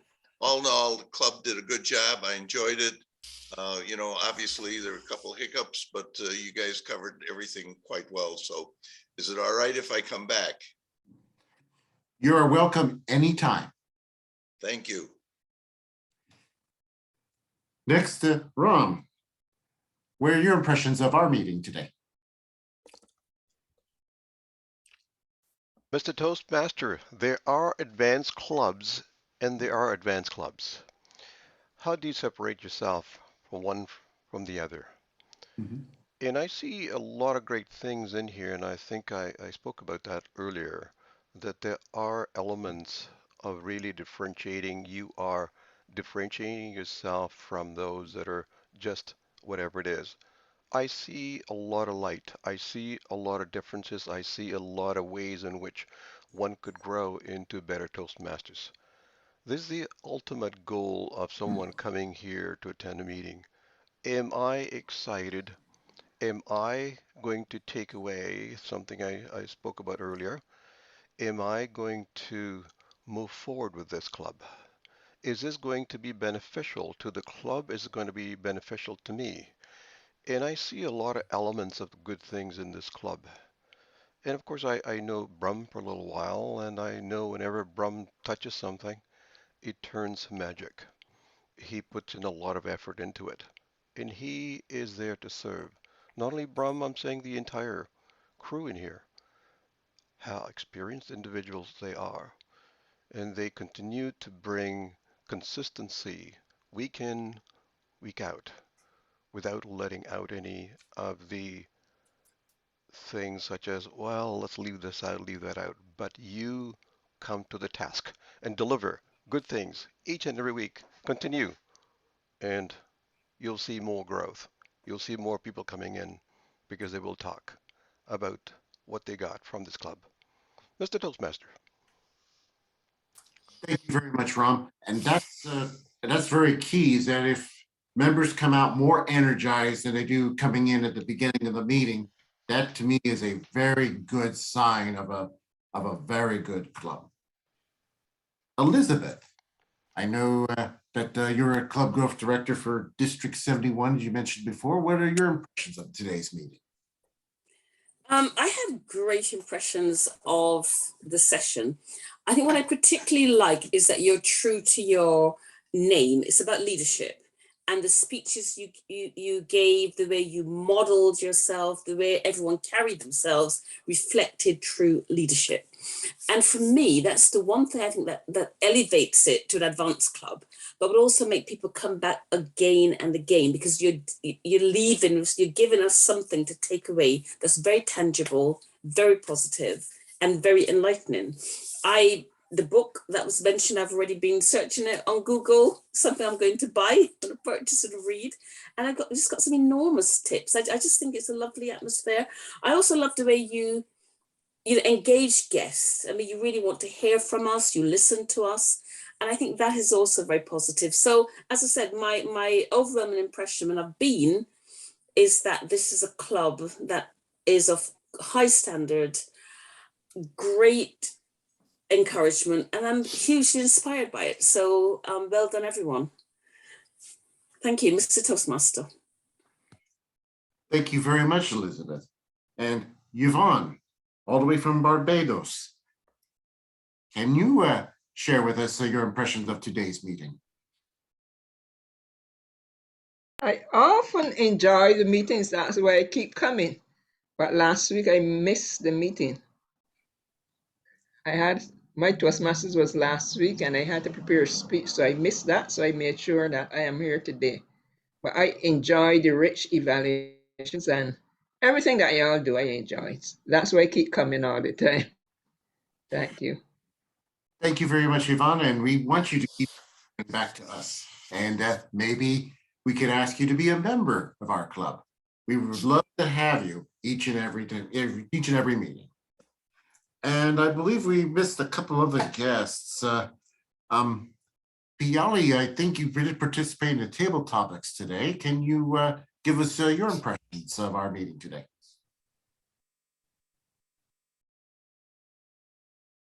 Piali, are you able to hear us? Okay, I'm going to move on for sake of time. Do we have any other guests who participated? I don't see any others. And with Nazim, that, Nazim oh, Mohammed is there. Okay, Nazim. Thank you, Ray, and thanks to Brahm. We heard a lot about vision. We heard a lot about leadership. We heard a lot about thinking about outside the box. And there are two great sayings about vision. One is that without vision, the people perish. But the other one is about leadership. And I didn't hear anything mentioned about what I'm going to say, because I'll ask the audience, what do you see here? It What looks Speeches by Martin Luther Martin King. What do you see here? John Maxwell. What do you see here? Barack Obama. What do you see here? Jeff Bezos, I think. Bezos. Yeah. And what do I you also see? see Nazim. What do you see here? I see Elon and Nazim. Okay, great. So what you have seen here is what Dr. Maxwell Malt calls the influence of that self-reflection of the image of those people. So you do not have to think inside the box to do what they did. For example, Mahatma Gandhi did not have a mentor. He did not have a model. Martin Luther King did not have a mentor. He did not have a model. Jeff Bezos, the same thing, and so on and so forth. And the thing I want to talk about is simply one issue here about leadership. It is simply that positive self-image of the leadership that you're getting from Brahm Memone. The thing about that is, this is a key. The key is the mental toughness, and yet they have that humility, that sense. So one variance to the other. It's like a balancing scale. They are so mentally tough. These people went through things in their life that we never experienced, but became great mentors. But yet they had that humility like Brahm to lead this club to where it is. And today Ram talk about the differences. And Ram, that's the difference behind leadership. Thank you.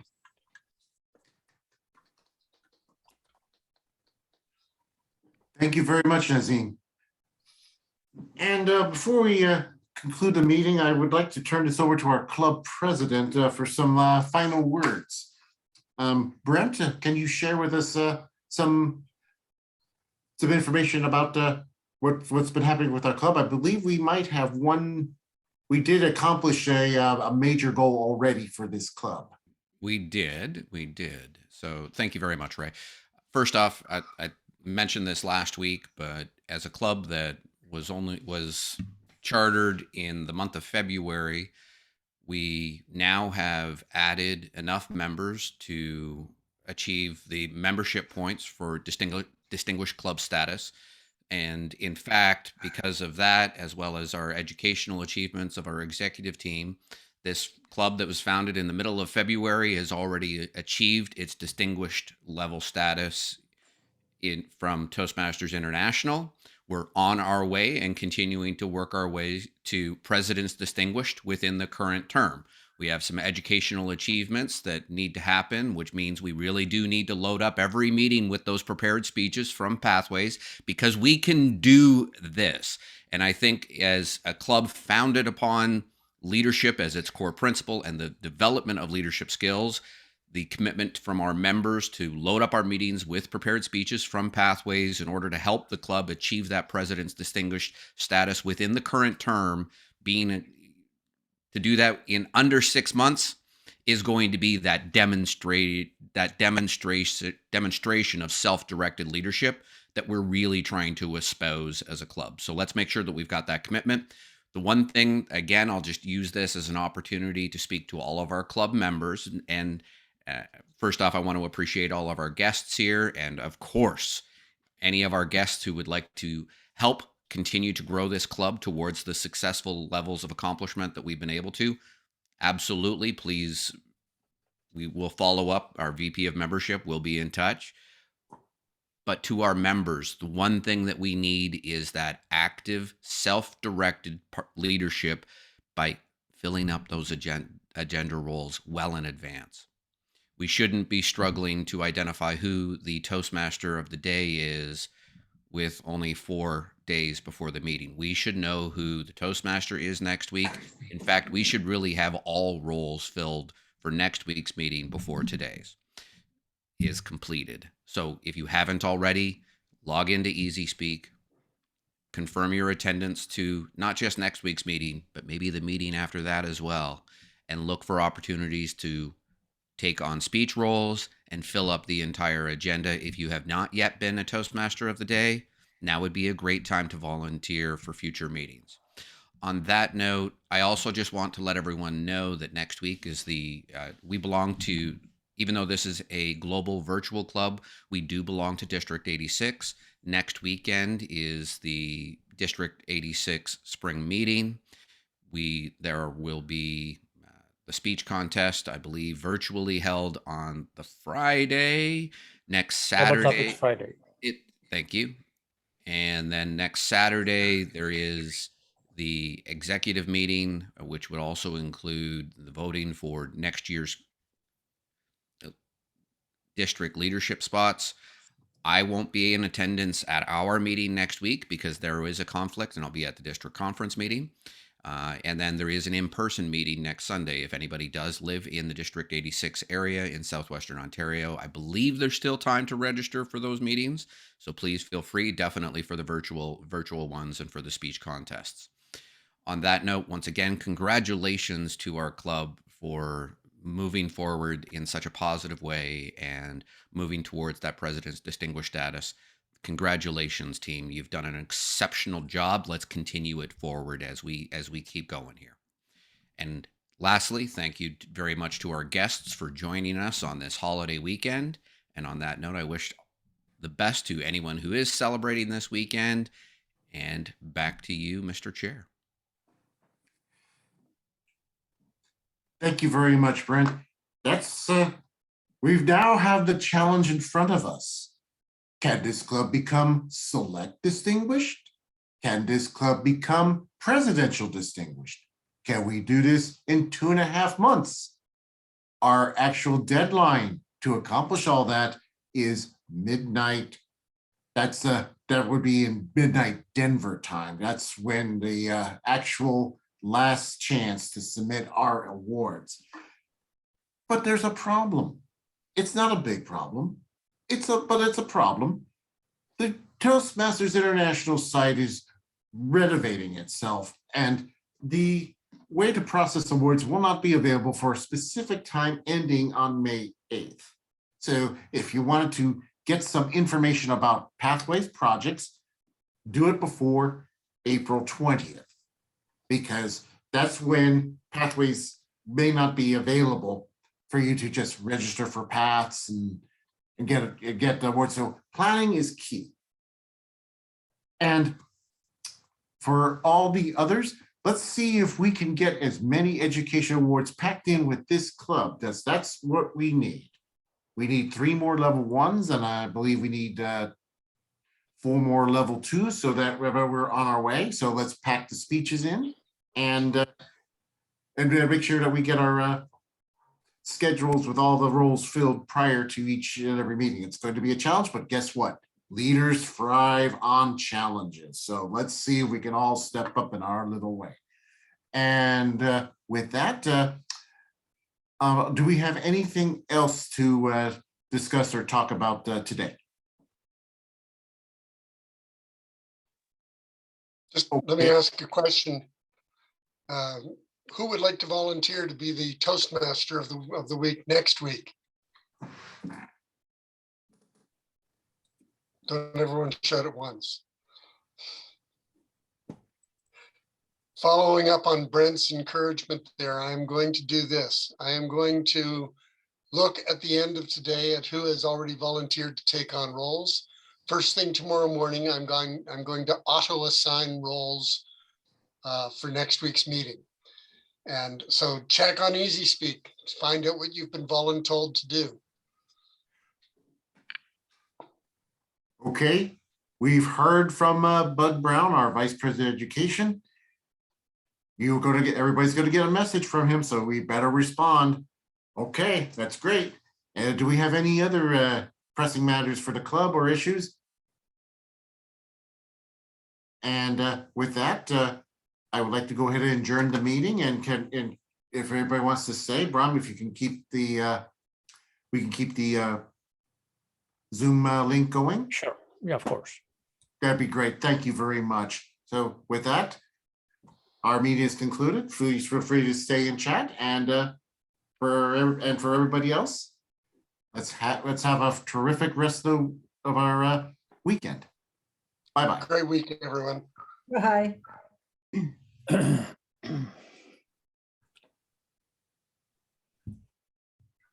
Hi, Vinod. I love your speech. Thanks, Nazim. And I believe you were referring to the book Psycho-Cybernetics, right? Yes. It's an amazing book. Yeah, because he emphasized that a lot, the self-image that we carry. It influences so many people on a wider spectrum than YouTube. Yes. I have a question, you guys. I know Scarlett mentioned it, but how exactly do you put the background up to put the word of the day up? Because I know that we have the ability to do a share with PowerPoint, and we also have a virtual background, but how do you actually put the wording on the virtual background? Well, usually what you do is you create you create a background using a PowerPoint that'll be passed on to you. Yeah. And it should look something like this. Well, this is from another club that I was a member of. Yeah. And so this is the background we've created, something similar for this club, which normally is normally passed on to the grammarian, the PowerPoint, and then you just print it out, put the word and print it out. I mean, as the PDF or I mean, as a JPEG, and then just upload it into Zoom. So. And you know how to upload the images into Zoom, right? So that I know that. So, yeah, because the thing that I really like about the way that you run your backgrounds is that it's always moving, and it's not that you're sharing a background necessarily. Well, I'm using a totally different software, which is a bit more complicated. It's called that's right, you heard right. MMHMM. So you can download a free app from their website and play around with it. So that's what I'm actually using. That's why there's so many different things in the way they're moving and all that. That's what Sandy really likes, the technology I use. But you can just create a slide, a JPEG, and put it into Zoom without, if you don't want to go into in more high technology. But it's good for all of you to learn different types of technology, of course, like use and so on, and how also Zoom itself is able to project PowerPoint Yes, slides. that one I learned about, But- and that was actually pretty cool. It's not that effective via Zoom, the PowerPoint. The PowerPoint through is much more effective and all that. So one day maybe I'll conduct a training session on how to use all those technologies. That would be wonderful. Yes, that definitely. Brahm, and sorry. Go ahead. Brahm, I've been incognito for the last 2 or 3 weeks, but I got a new camera. How is my camera? Great. You look beautiful, you know. I was wondering who is this guy, you know. No, I didn't say me. I said the camera. I can't see the camera, but I can see you. Ray, I have a question for you. The deadline you said is the 30th of this month for 20th. submission of 30th of June is the deadline for the end of the Toastmasters year. And when I challenged the group, it's not only just to submit their awards before June 30th. Oh, okay. I misunderstood. Okay, yeah, I'm glad you said that. It's it's for us veteran Toastmasters who are used to just going from July 1st to June 30th for their Toastmasters years. We tend to kind of yeah, my lucidity was getting foggy. Yes, those.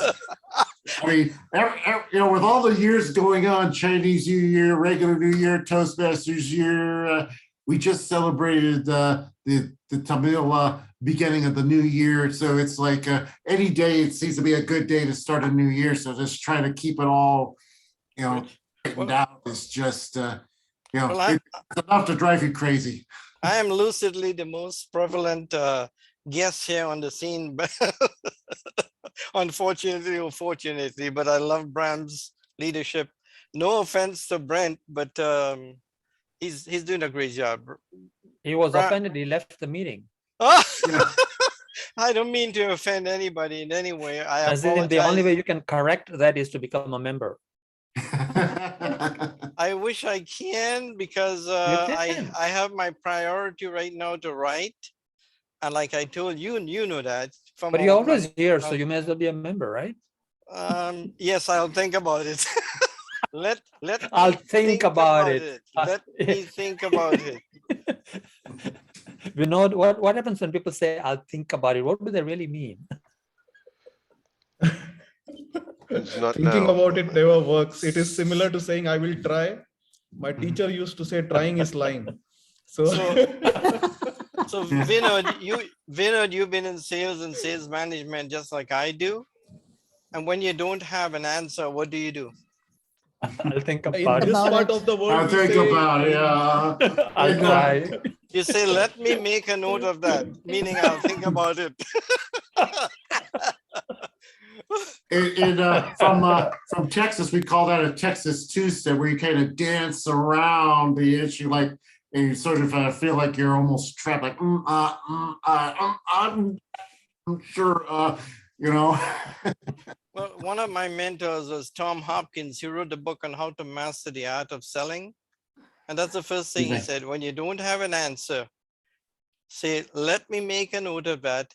Do make the note and get back to the person as soon as possible. So that's my typical excuse.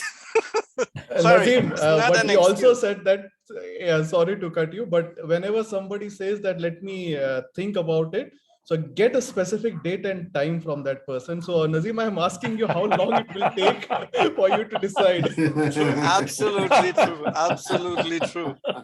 By June 30th, I'll let you know. How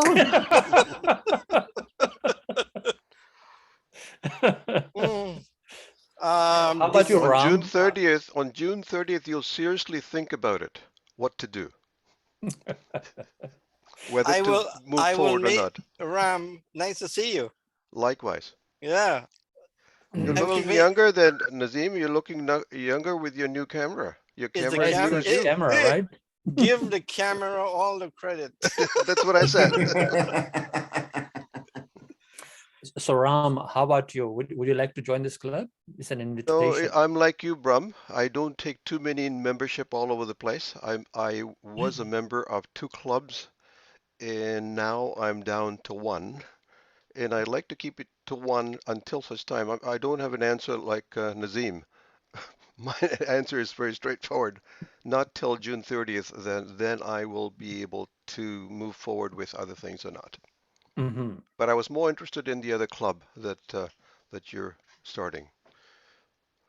Yes, we will be after the district elections this coming week. Then I'll have more free time. Right now, it's very busy with the district. Yeah. My interest levels are a little bit more on that one than this. If I were to compare the two.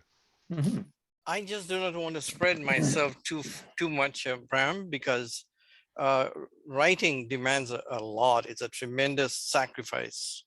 It's too much because it's not just one book I want to write. I want to write three books. What are you sacrificing? Is it a rooster or? No, the part that's missing is the pig. The pig gives its leg for that ham. Give its life. I love this. I love the chicken and the rooster story. From one person that is probably a good fit is Piali, I find. Yeah, Piali has all the stuff with her. And perhaps you do want to chat with Piali, club growth director, maybe addressing a few things. Piali, are you there? May I introduce you to Brahm Memone? Yes, I'm very much there. Yeah. So what do you mean I by know Piali there? from Facebook.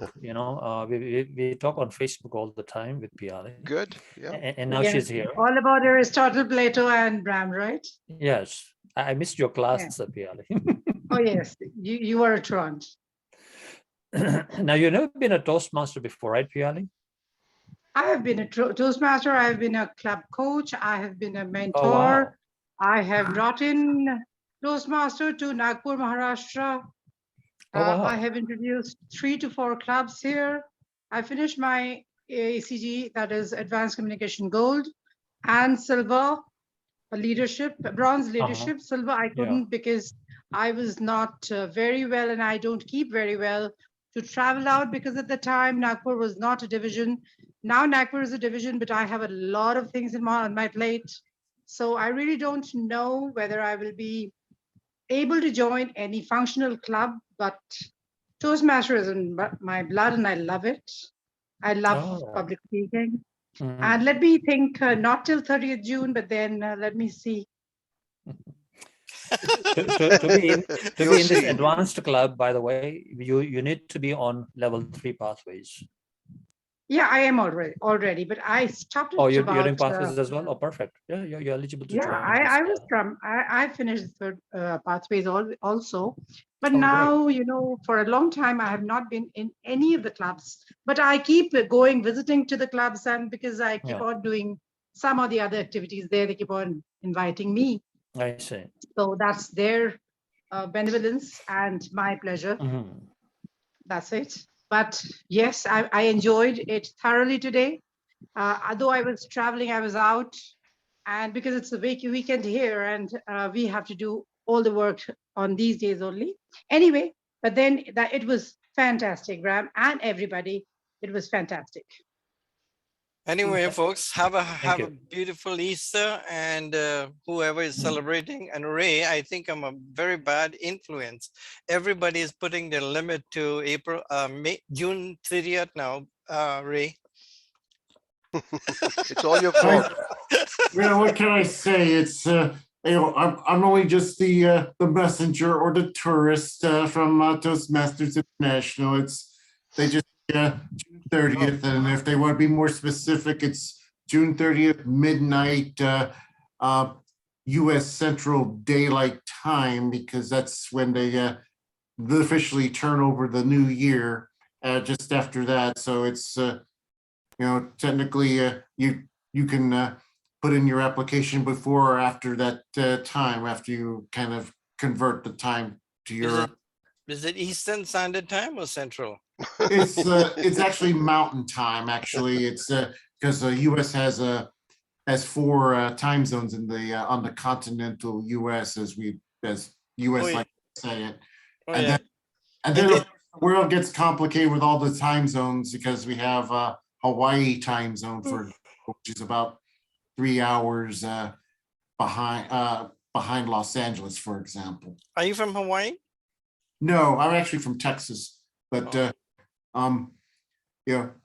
if Hawaii would be pretty nice, except there's just one thing, and that is the cost of living there. It's expensive in Hawaii. Anyways, have a good weekend and enjoy it. I truly enjoy Brahm. I truly enjoy you being repetitious a bit, and I love repetition because that's the only way you can learn. Adios. Adios. Goodbye. Goodbye. Goodbye. Have a great Pleasure one time. and see you Bye-bye, guys everyone. next It was week. Thanks. really, Bye-bye. really Bye-bye. pleasurable. Bye. It Thank was. you. Bye-bye. Bye. Bye-bye. All right. Thank you very much, everyone. Okay, Brahm. Take care, I'll Ram. leave. Bye-bye, Ram. Bye-bye. See you. Bye, Bye. Vinod. Vinod, Bye-bye. Brahm. All right, Ram. Okay. See you.